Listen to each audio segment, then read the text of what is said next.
ঝিনাইদহের শৈলকুপায় বাস ও নছিমনের মুখোমুখি সংঘর্ষে প্রাণ গেল নছিমন চালকের।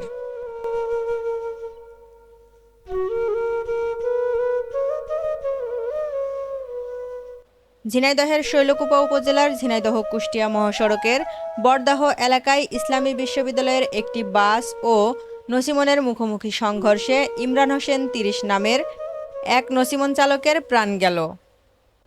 নিহত ইমরান হোসেন উপজেলার রানীনগর গ্রামের মহিউদ্দিনের ছেলে।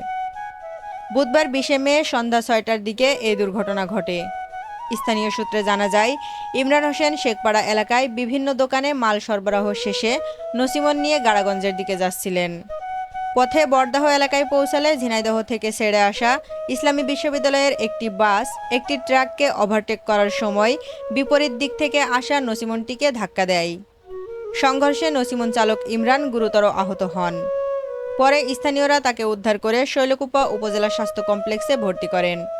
সেখানে অবস্থার অবনতি হলে উন্নত চিকিৎসার জন্য তাকে কুষ্টিয়া মেডিকেল কলেজ হাসপাতালে রেফার করা হয়। তবে কুষ্টিয়ায় নেওয়ার পথেই প্রাণ যায় তার। আরাপপুর হাইওয়ে থানার ওসি জাহানুর ইসলাম জানান, শৈলকুপার বরদাহ নামক স্থানে বাস ও নছিমনের মুখোমুখি সংঘর্ষে নছিমন চালকের প্রাণ গিয়েছে। বাসটি আটক করা হয়েছে।